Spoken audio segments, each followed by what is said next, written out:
Le budget primitif de l'exercice 2025 du Conseil régional du Bafing adopté s'élève à 4 793 665 000 francs CFA, soit une légère hausse que celui de l'année dernière. Un peu plus de 19,10% de cette somme pour le fonctionnement des recettes et 80,90% consacrés à l'investissement afin de sortir la région du Bafing de son engourdissement. L'achèvement et les projets en cours de finition sont visités, notamment plusieurs constructions d'écoles, de centres de santé, de collèges, de forages et de routes. Les tournées de visite de chantier nous ont permis de constater que véritablement les travaux avancent.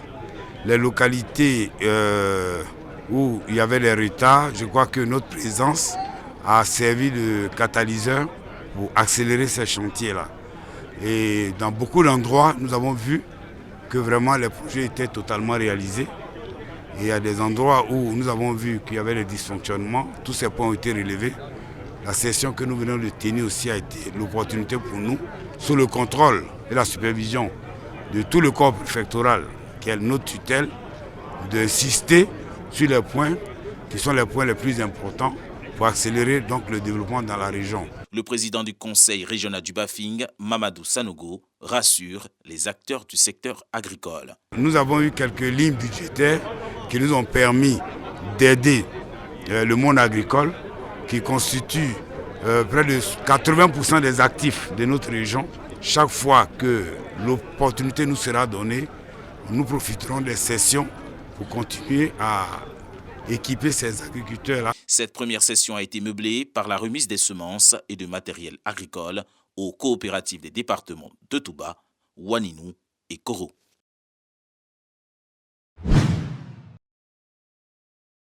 Les populations, avec à leur tête le roi des Soyers, Sa Majesté Nanan Messou Adjobia Kpogni Ier, expriment leur reconnaissance au président de la République, Alassane Ouattara, par l'entremise du président du Conseil régional pour les infrastructures de développement dont bénéficie le village depuis plusieurs années. On n'a jamais eu de goudron, mais grâce aux réalisations du président de la République, aujourd'hui, par là à Diakoum, nous mettons au moins 15-20 minutes de ce matin. Nous représentons des grands boulevards et tout ceci, ça c'est le bon travail du président de la République.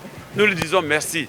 Le message a été bien reçu par le docteur Eugène Akaolé, président du conseil régional du Sud Comoé. Demeurons toujours dans la paix et dans la cohésion. Chacun de nous a sa place dans cette région de paix par excellence. Parmi les réalisations notables à Alakro figure un centre de santé équipé, la réhabilitation et la construction de nouvelles classes dans l'école primaire grâce au soutien du conseil régional du Sud Comoé. La cataracte est une opacification de tout le cristallin ou d'une partie de celui-ci, altérant la vision et diminuant la qualité de vie. Et lorsque ce cristallin devient opaque, devient blanc, il empêche la personne de voir. Donc cette chirurgie consiste à enlever cette opacité-là. La personne atteinte de cette déficience visuelle est souvent obligée d'arrêter toute activité. Cela fait 15 ans que j'ai ce problème des yeux. Chaque année, ma vue se réduit. Depuis 7 ans, je n'arrive plus à travailler. Je traîne toujours ce mal par manque de moyens pour faire l'opération. Kouyaté Mamadou fait partie des 400 personnes qui bénéficient d'une intervention chirurgicale au centre hospitalier régional du Korobo. Une action du ministre des Mines, du Pétrole et de l'Énergie. Mamadou Sangafoua Koulibaly est sur place pour encourager les malades et se rendre compte du bon déroulement de l'opération. Les premiers opérés se réjouissent de ce geste humanitaire du cadre du Poro. Cette action de portée sociale de Mamadou Sangafoua Koulibaly cadre avec la politique d'une Côte d'Ivoire solidaire prônée par le président de la République, Alassane Ouattara. Je suis heureux en tant que membre du gouvernement de voir comment la vision et la volonté du président de la République est bien mise en œuvre, parce qu'il faut rappeler que suite aux enquêtes qui ont été menées, il y a un certain nombre de pathologies qui ont retenu l'attention du président de la République. Nous, ce que nous faisons en tant qu'élus et cadres de la région, c'est de soutenir ce genre d'initiative. Après l'intervention chirurgicale des 400 malades de la cataracte, plus de 1000 paires de lunettes seront distribuées à des personnes ayant des difficultés oculaires. Ferme agricole du groupement féminin Benkelema à Touro, village de la région du Hambol. Une visite de routine de Catherine Kouné, la présidente de l'association et quelques membres. Cet espace est l'une des sources de revenus de ces femmes du monde rural. Nous avons 550 sujets et elles sont rentrées en ponte depuis près de 3 mois. Nous avons fait des formations par rapport à l'élevage au niveau de la NADER. En plus de l'élevage, ces femmes exercent dans la riziculture et le maraîcher. Cependant, des difficultés demeurent pour l'atteinte de leur objectif, à savoir se prendre en charge. Le temps que nous ayons la machine pour faire nos labos, la saison des pluies est déjà avancée. Donc nous faisons un peu en retard. Ce qui fait que la sécheresse vient avant la récolte. Nous avons toujours des problèmes pour ça. Nous avons besoin de machines agricoles et puis d'intrants, surtout. L'union fait la force. Seul, on ne peut rien faire de bon. Mais quand vous êtes en groupement, vous pouvez faire quelque chose de bon. Pour la célébration des 35 ans de l'existence du groupement, la nouvelle génération a tenu à honorer les pionniers de l'association pour le chemin tracé pour l'autonomisation des femmes des villages. Les différents intervenants, notamment la patronne de la cérémonie, Assana Sangare, saluent le courage de ces femmes qui valorisent la paysanne. On doit œuvrer pour que nos populations se sentent bien où elles sont. Association Benkelema, je voudrais vraiment les encourager. Si tout ça, on peut répliquer dans chaque village, le pays ira très loin. De 15 membres à sa création en 1990, l'association Benkelema de Touro compte à ce jour 48 membres qui œuvrent pour le bien-être des femmes du monde rural. 2 tonneaux métalliques trônent au centre d'une installation rudimentaire.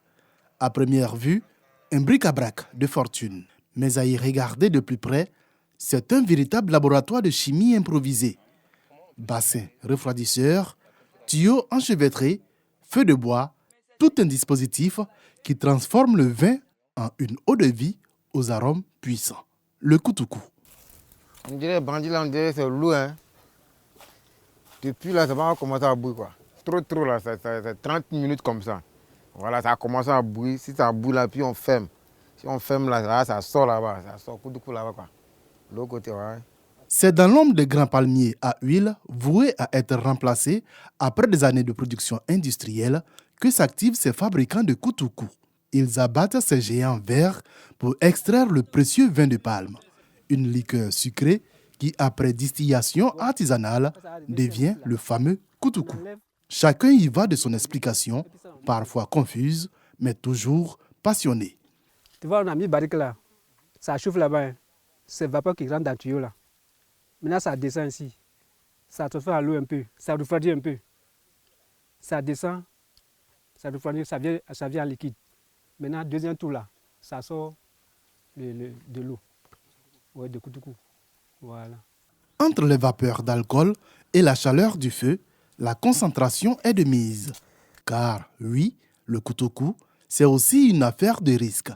Une mauvaise manipulation et le breuvage peut devenir dangereux. Souvent, si on place les tuyaux là aussi, bon, souvent il y a quelque chose qui bouge trop là, quoi. Si ça bouge trop là comme ça, bon, si ça ne respire pas, le tuyau là ne respire pas là. Maintenant, ça dérange, barrique là, puis barrique là, ça pète. Si ça pète seulement, ça peut nous faire du mal, voilà. Direction maintenant, un bistrot où la boisson finit sa course. Ici, pas de carte sophistiquée, mais une gamme de koutoukou au nom aussi évocateur que mystérieux. Jaune amer, coco, 4 heures du matin. Autant de déclinaisons pour séduire les amateurs de sensations fortes. Les gens disent comme ça que le koutoukou est très bon parce que c'est fait des ingrédients naturels comme le palmier, il n'y a pas de produits chimiques dedans. Donc en prenant ça aussi, c'est bon pour la digestion. Un breuvage à manier avec précaution. On n'abuse pas, juste un peu. Au moins le matin, tu prends un verre et puis tu vas au boulot. Après le boulot, avant de prendre des trucs à ton dîner, tu prends aussi un verre. Parce que l'abus d'alcool est dangereux pour la santé. Donc juste tout petit peu. D'abord interdit au début des années 60, puis autorisé fin des années 90, le koutoukou a traversé les âges et les interdits sans jamais perdre son public. Une boisson qui fait partie du patrimoine brassé dans l'ombre des palmeraies et savouré dans la chaleur des maquis.